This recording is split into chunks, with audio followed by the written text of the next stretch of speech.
kakanta daw. Ay, kakanta po. Sige po. Kakanta po muna. Ay, second to the last prizes, isa po itong magagamit sa bahay pang araw-araw. So, ang ating next prize is laundry essentials. This includes laundry basket, hammer, and the brush. So, para po sa dalawang numbers, tatanungin po natin si Sir Warren, ano kaya ang kanyang lucky number? Number 12. Okay, number 12 daw po. And ano pa po ang isa? 35. 12 and 35. So, tayo na po ang 12:35 na tatawagin ng ating partner.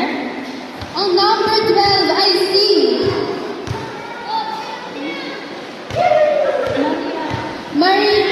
Marialis Guevara. Mary Chris Guevara. Ayan, palakpakan po natin si Ma'am. At ang last for laundry essentials, sino kaya po?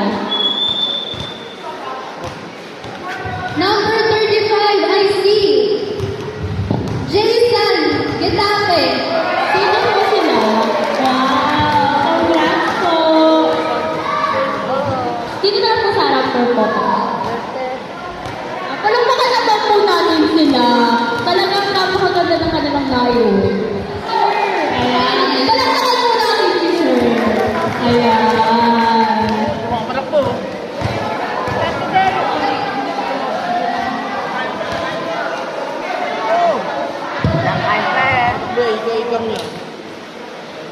Congratulations po. Photo po. Maraming salamat po. At congratulations sa lahat ng makapag-uwi ng aming munting pangregalo. Ayan, palakpakan po natin ang lahat dahil po sa inyong active participation at talagang mainit na pagtanggap sa amin at sa lahat ng mga nagbigay ng kaalaman dito sa Barangay Baclaran. So, kamusta naman po ang ating mga nakikinig dito sa Barangay Baclaran? Nag-enjoy naman po ba kayo? Yes, Marami naman po daw. natutunan. Marami po.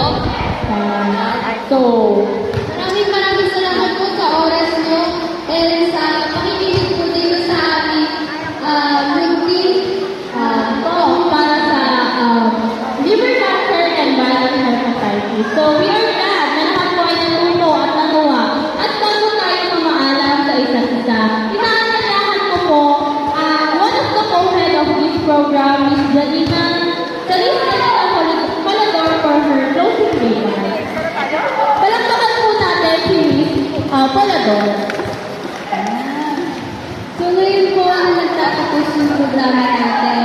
Sure naman po kung madami po talaga tayong natutunan tungkol sa liver cancer and viral hepatitis. Tama po ba ang mga natutunan po? Yan.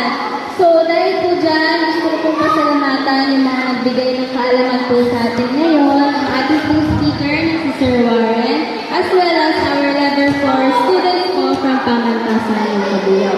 Bukod po dyan, papasalamatan ko din po ang ating Barangay Baclaran at SK Baclaran po para po sa pagbibigay ng opportunity po na makapag-conduct po ng program dito ngayon. At siyempre po dun sa napakasarap na lugaw po nila. Tama po, di ba? Masarap po?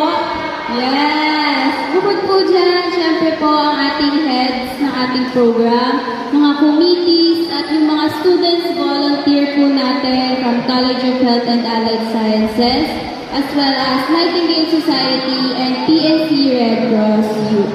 Dahil po sa kanila, sa effort and sa time po nila is naging posible po ang programa ito. At syempre po sa ating pong mga participants ngayon na dumalo, kung wala po kayo ay hindi rin po magiging posible ang programa ito. Ngayon po na nagtatapos yung programa po natin, nawa po lahat ng natutunan natin ay ating isapuso at magamit po natin sa ating pang-araw-araw na buhay at para po sa ating kalusugan. Gusto ko lang po na matandaan nyo na awareness is just the first step. It is the action, our action, that truly save our lives. Yun lang po, maraming salamat po ulit sa pagdalo and ingat mo kayong lahat. Thank you po!